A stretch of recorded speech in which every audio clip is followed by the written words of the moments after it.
Hello, everybody. Welcome back. It's me, Chorder, also known as Steve. We're doing another reaction today, / reflection / discussion on the album Sons of Thunder. Just if you don't know, we're going to go through every single album that has been released under the name Chorder and possibly some others, and some old riffs that I've written that have not made it onto these albums, and we're just talking about them from the lyrics to the instrumentation. Some of it's great, some of it's bad. I've forgotten a lot of it, so that's why we're doing this, just sort of remembering and doing a proper reaction to the stuff that has been made in the past, and we're going to take a look at it and see where we've come. So today we're going to do a little song called Sons of Thunder, and yeah, let's get into it, everyone. Let's see what we see. Sons of Thunder, on the album Sons of Thunder. All right. So before we start this, I know this one's a bit heavy. Generally, I like to have at least one heavy song per album, one that goes a little harder than the rest and a little sludgier, but let's go. That's this one. Here we are. Sons of Thunder by Chorder.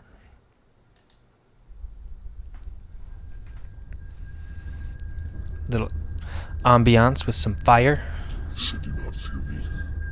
Should you not tremble in my presence? I made the sand a boundary for the sea. Everlasting barrier cannot cross. The waves may roll, but they cannot prevail. They may roar, but they cannot cross it. For I am a great king, and my name is to be feared among the nations. Okay, so that talking in the beginning, that is a reference to Jeremiah and Malachi in the Bible. I pulled up the verses quick before doing this so we could see it, but it says Jeremiah 5:22. Should you not fear me, declares the Lord? Should you not tremble in my presence? I made a sand a boundary for the sea, an everlasting barrier it cannot cross. The waves may roll, but they cannot prevail. They may roar, but they cannot cross it. And then, for I am a great king, in Malachi 1:14, says the Lord Almighty, and my name is to be feared among the nations. So I kind of cobbled those two verses together for the intro. I don't know what to say about that. It's the Old Testament verses. Yeah, not much to say about that, except that I didn't go in order in the Bible. It's what a lot of, I have an issue with it these days. It's what a lot of people do. They'll cherry pick verses and make them mean things that they don't mean. So no context to any of that. Whatever. Again, this goes into the lyrics part that I was talking about in the previous videos. There's a lot of youth group platitudes and just, common things that people would say, and just trying to, I don't know. It's not very thoughtful in the way it's presented. It's, I don't know. It's tacky, and it's what all the bands were doing at the time, and generally weren't very sincere about it. I may go back and listen to some, 2008 to 11 Christian bands and talk about those, but it's just that whole time and era when bands were doing that sort of thing. So Warmonger was very much a response to this kind of thoughtless parroting of religious stuff. So we'll talk about it when we get to Warmonger. But yeah, anyways, a lot of the albums are a response to themselves or the previous ones. So, and that was the case with Warmonger to this. And they're all just a reflection of, all the lyrics are written from the heart, really. I try to be authentic with the lyrics that I'm writing, and at the time, this is where my heart was. This was me being honest, which is funny because it's sort of, I was trying to be authentic, but it was in sort of it wasn't presented right, and the whole culture around the scene at the time was kind of inauthentic, as weird as that sounds. So, anyways, as we go through the albums, I'll kind of explain a little more about that. But this song is probably at its worst because at that time that spirit's worst, because it's all about, I think it's pretty aggressive. I mean, the song's really heavy, so I was like, yeah, let's make the lyrics heavy too, and I don't agree with the way I did it. So well, here we go. Let's go. I stopped it right before the music comes in, so all right.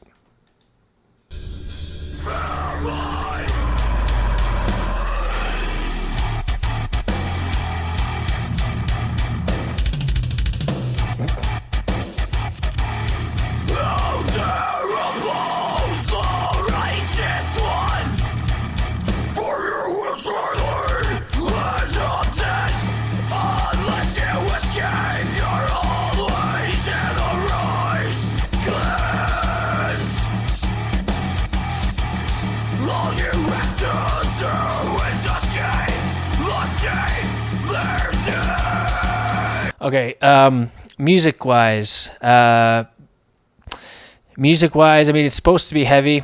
It's a lot of 3-2-1 on the guitar, and that second riff is a verse type of a riff, so it's a little more simple, a little more upbeat, and just moves the song along. But it still includes the the theme, I guess, of the first riff, which the most impactful notes is the 3-2-1 on the guitar. So yeah, so that's all fine. I mean, it's like a heavier song, but also trying to be a little bouncier there. By the way, the recordings are not great back then, as I've said before. And as far as the lyrics go, though, this is exactly what I'm talking about. Fear my God. Who dare oppose the righteous one? For you'll surely end up dead.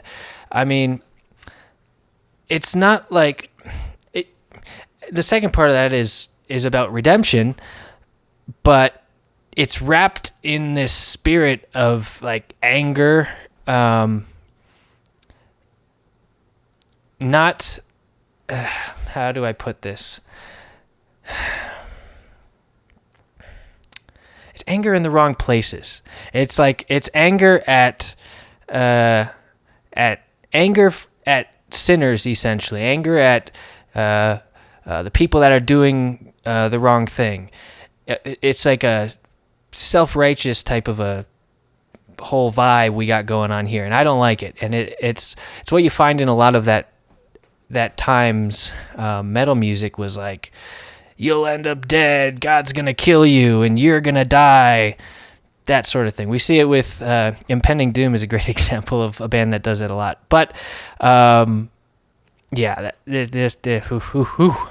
just don't like the way this was presented, and I really just disagree with the whole presentation of the lyrics on this song. Not that, the redemption part isn't wrong or anything, or isn't right or anything, but it's what gives Christian music, quote unquote, and Christian street preachers a bad name, because it's just like, you're gonna burn in hell, you're gonna die, God's coming after you, buddy, so you better shape up. And I despise that whole language. It's ridiculous, and it's missing the whole point of what I'm sure I believed at the time, and still do. It's you have to love, for goodness sakes. And I don't know, this kind of talk, if I was talking to somebody in person, telling them that, talking to somebody, face to face and telling them that wouldn't seem very loving now, would it? So yeah, I don't know. I dislike it. So I'm excited for Warmonger because it is a response to this, and it sort of, it directs the angry vibe at a completely different thing, which we'll talk about. But not too much of a fan of the lyrics on that. But the song's cool. Let's keep going.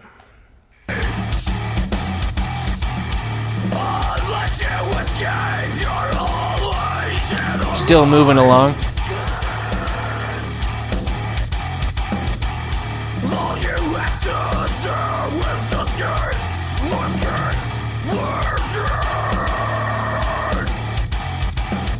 Heavy part.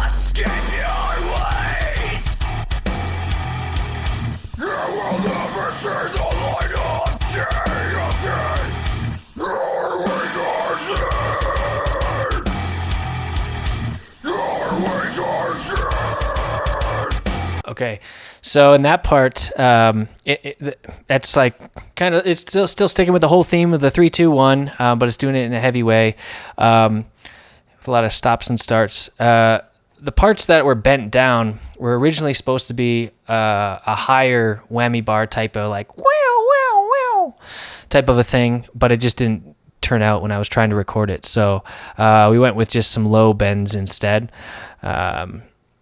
And also, one thing I noticed too was in the other songs, I just forgot to mention it, but in this song, I've noticed it, is the vocals. They were written in like a room pretty much like this. And if you yell really loud or clap, you can hear the echo in the room because it wasn't, a sound-treated room or anything. Or acoustically treated room. So with Michael's vocals, you can hear the echo a lot of times in the room that it was recorded in, just a bedroom, like this. And I don't know, it's just something to note, But we were recording on like a blue Snowball. It's a little round white microphone. If anybody's seen people recording with that, it's like $99 or something. It was a cheap mic.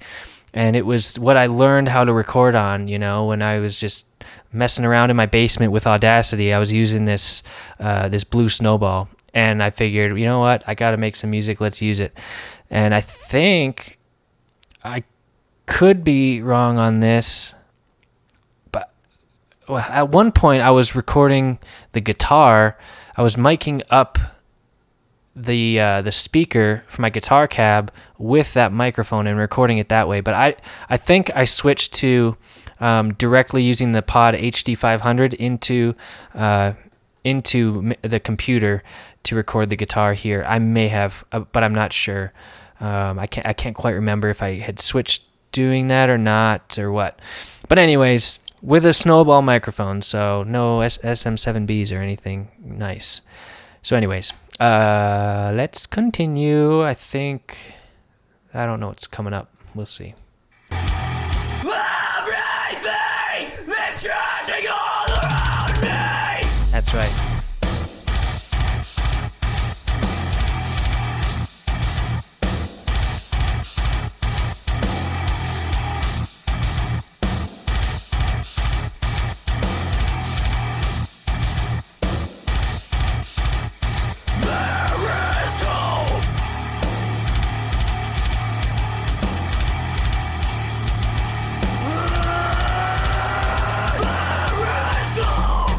Nice.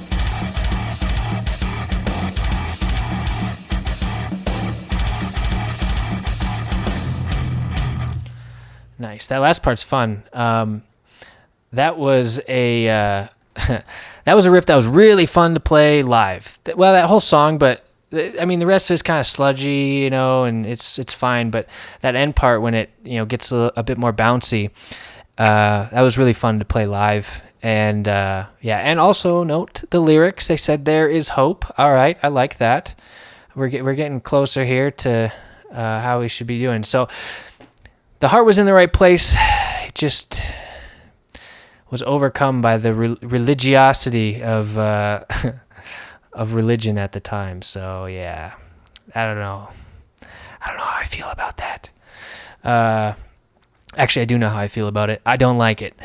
But I mean, a lot of people go back to this stuff and they say, "Hey, your old stuff was so much better because you talked about the stuff I want to hear."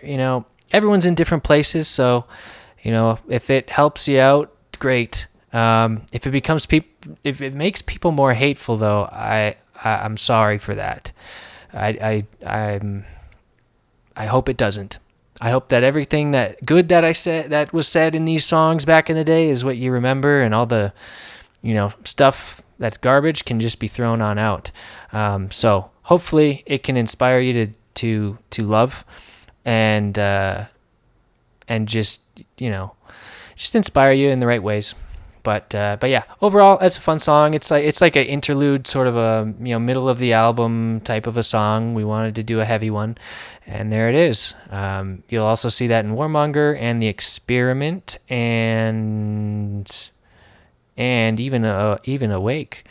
They all have at least one heavier song in there, and that was this one. So, all right, let's move on to the next song in a bit. I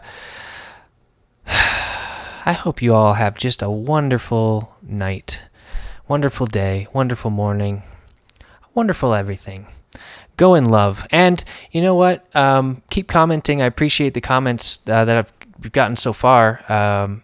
It helps me know what you guys like to see, what you guys like to hear, and what kind of stuff you're interested in. I think I might even do some game streams on this channel. Who knows? We don't know. I just want to do some fun stuff and I don't know, pump out some more videos for everyone, because I suck at promoting things and promoting new music. And usually I'll just, make the song and like 2 days before say, hey, get ready for a new album, and then release it. And it's kind of the worst promotion you could ever think. Nobody gets time to like hear about it or anything. And then there it is. So yeah, I'll try and be better at that. But hopefully you guys can sort of get a better sense of what's going on just through these videos and just the stuff that's coming out, because I'll try and update everyone as we go. But yeah, I'm still not in the regular studio, so we're just doing it from here for now. So everyone, have a wonderful evening, wonderful night, wonderful day, wonderful morning. We'll see y'all next time.